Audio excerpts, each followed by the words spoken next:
Hello students, welcome to the biology class. Today we are going to start with our second super class, that is Agnanthostoma. The jaws are present, paired lateral appendages, and it has 6 classes, and one by one we will discuss about the 6 classes with the living membrane. The first class is chondrichthysis, that means the chondro means cartilage and fish means in which the endoskeleton of the fish is cartilaginous. Fins also have a cartilaginous ray and hence they are called as the cartilaginous fishes. The body is streamlined, that is fusiform, and has both paired and unpaired fins by which they can swim.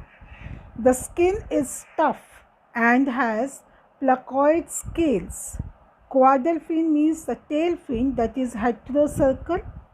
Pelvic fins in the males are provided with the claspers, means by which they can grab something. 5 to 7 pairs of the gills are present, but there is no operculum covering them.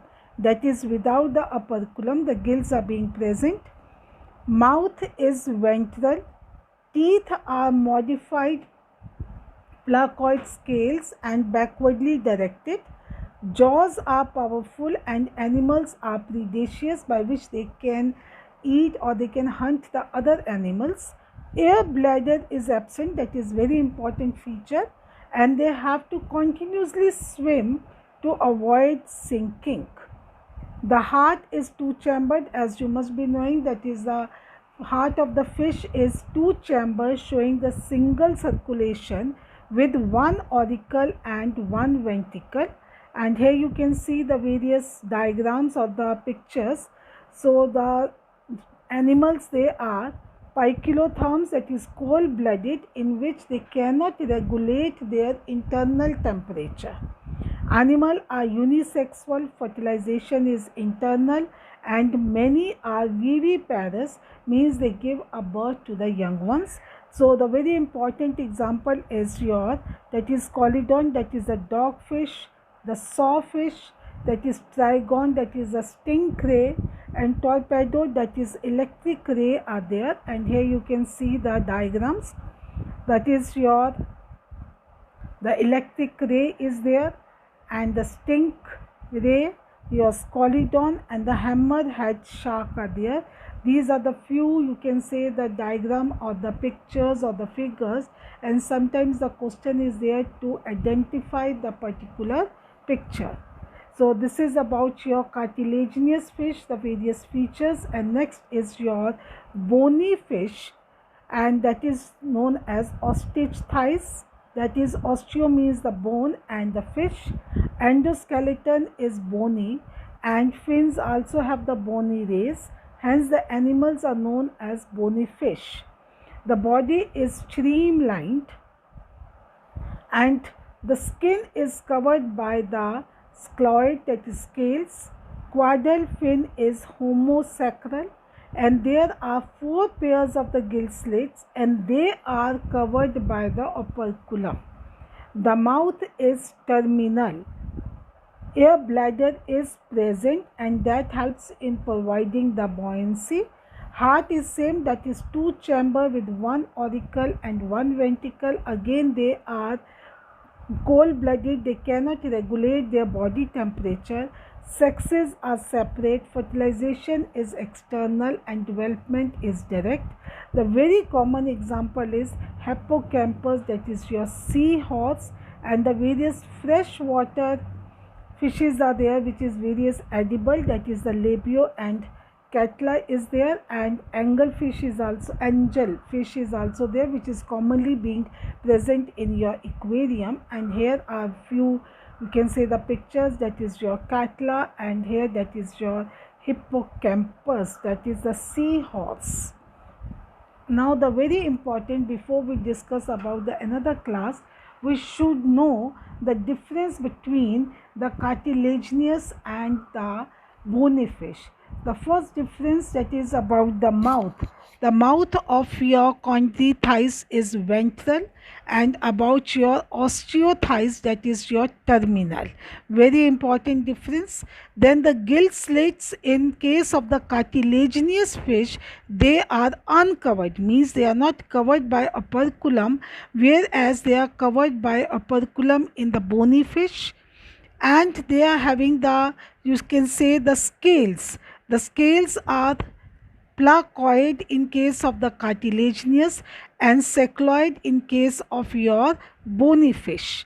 And the very important, the endoskeleton of your chondrichthyes is the cartilaginous and osteochthyes is your bony. So this is very important difference. Another, air bladder is absent in the cartilaginous, that's why they have continuously swim to avoid the sinking, whereas that is present.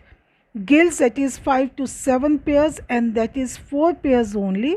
And the sexes, that is distinguishable externally and indistinguishable externally. So these are the major differences between your class, that is chondrichthyes, and osteochthyes, that is your cartilaginous and the bony fish. So next class is very important, that is your amphibia. What is the meaning of amphibia? That is a dual, and bios means the life. So the animal that lives both on the land and move to the water during the breeding season. This is very important because sometimes the confusion is there. That is your crocodile, that we will discuss under the class of reptilia. They used to live in water, but they never used to breed in water. So the animals which used to breed during in the water bodies, or one of the phase of the life cycle is complete in the water, that particular class is known as amphibia. So amphibia, they live on the land and move to the water bodies during the breeding season, and they also complete one life cycle in the water. Without water, they cannot complete their life cycle. The body is divisible into head, trunk, tail is present but not in some, but not absent in all.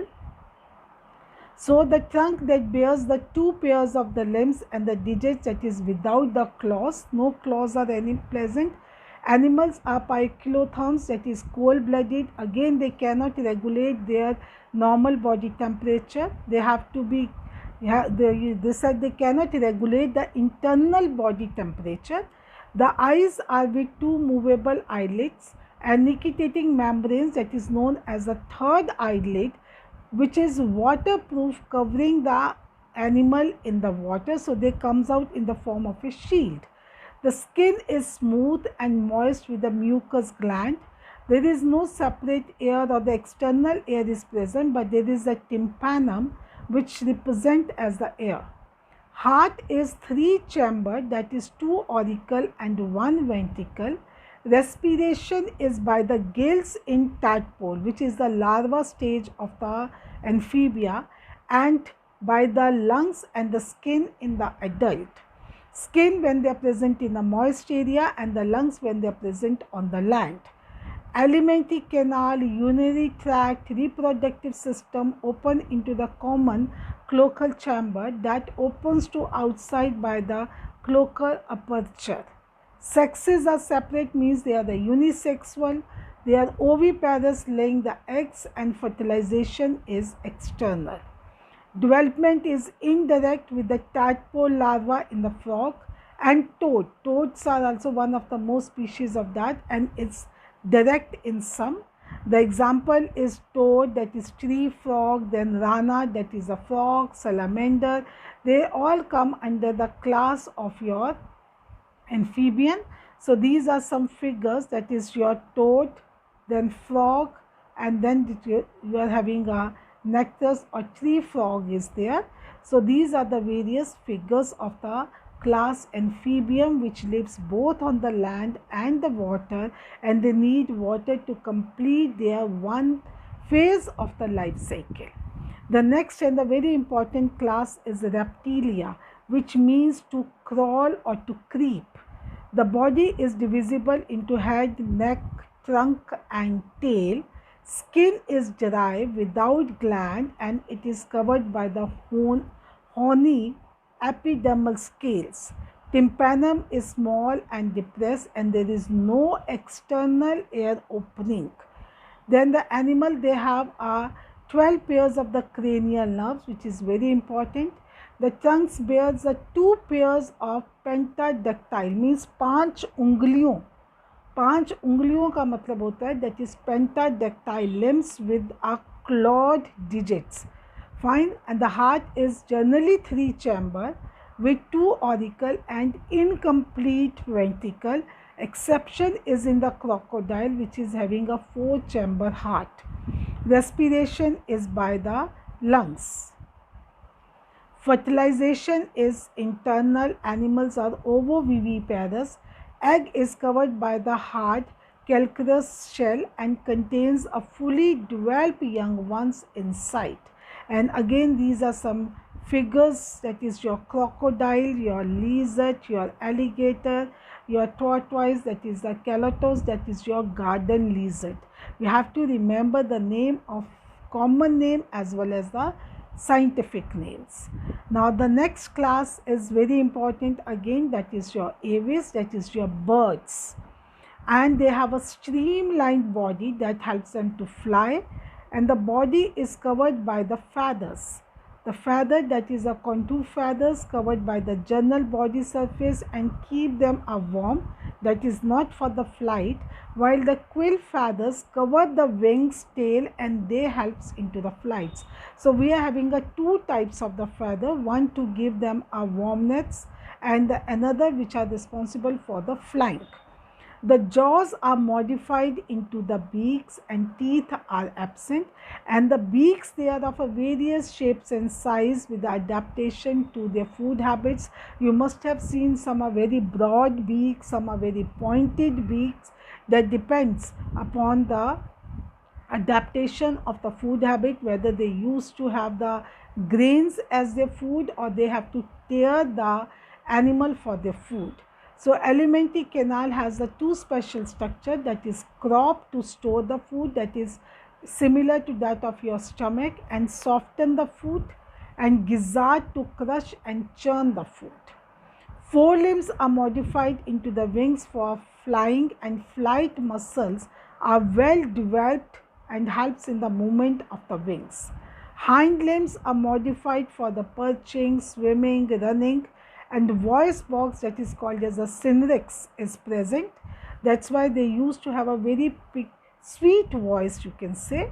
And the respiration is through the lungs. Air sac connected to the lungs supplement the respiration. So whenever they are present at the very height for the flying, so that air sacs, they help them to supply the extra oxygen to the lungs so that they cannot collapse during the height of the flying.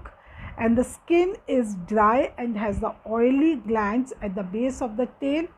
Bones, they have the air cavity, which is called as the pneumatic bones, and it makes the body light, weight and adaptation for the flying. So these air cavities, bones, they are filled with the air which make them to be fly. And that is your homotherms, that is warm blooded, and they maintain the constant body temperature, and their heart is 4 chambered. So their heart is 4 chambered, and the animals are oviparous. Fertilization is internal. Eggs have calcareous shell. So very common examples are there, that is your pigeon, ostrich, crow, parrot and so on. And some of them, the flightless birds are also there, that is your ostrich is there, which is a flightless bird. Now next and the last class is your class Mammalia, which means the breast, or you can say the mammary glands. They are found as the variety of the habitats. Some are aquatic, very common example of aquatic mammals, that is your whales and the dolphins. Some are aerial, that is your bat. The body is divisible into head, neck, trunk and tail, and in some that the tail is absent. The presence of mammary gland, that is a characteristic feature. They are functional in female but vestigial in the males. External air present. Skin possesses sweat and the sebaceous gland. It has here the unique feature of the class Mammalia, that is the presence of hair are there. Trunk is internally partitioned by the muscular diaphragms into thoracic and abdominal cavity. Thoracic cavity means the ribs are present in which the lungs are present, and abdominal in which the stomach is present, or you can say the digestive system is there. Heart is four-chambered with two auricle and two ventricle, and double circulation is very important feature of class Mammalia. Respiration is through the lungs. Excretion is by the kidney, and the waste product is ureolytic, means the urea. And the sexes, they are separated with the sexual dimorphism, means they can be distinguished externally. Animals are viviparous, they give a birth to the young ones, and development is internal, whereas the fetus is nourished by the mother through the placenta and give birth to the young one. Very few exceptions are there where the mammals, they are oviparous, that is platypus, then kangaroo, then there is a marsupials with the brood pouch is there, and the very common examples you can see, the bat is there, then you can have the various dog, cat, rat, elephant, human being, they all comes under the category of the class Mammalia. So these are the various characteristics of the various classes, in which the main characteristic of the class Mammalia is the presence of the mammary glands, which are well developed in the female and vestigial in case of the male. The birds, they are having the bones which are having the air cavities which make them to be fly. Four-chamber heart is present both in the class Aves as well as in the Mammalia. Reptilia, which used to crawl, and they are having the incomplete four-chamber heart. Exception is your crocodile, and that body is divisible into head, neck, trunk and the tail. Amphibia, which can live on the land as well as they complete one life cycle in the water. The example is your frog and toad. And your Pisces class, in which you are having two types of fishes, that is cartilaginous and bone fishes. So with this we finish our chapter, that is Animal Kingdom, in which we have discussed the number of the features of the various animal belonging to the different phylums, belonging to the different class. That is very important to go through them and try to learn our common features of each and every phylum. That will be the part of your examination. Till then, stay home, stay happy. Thank you.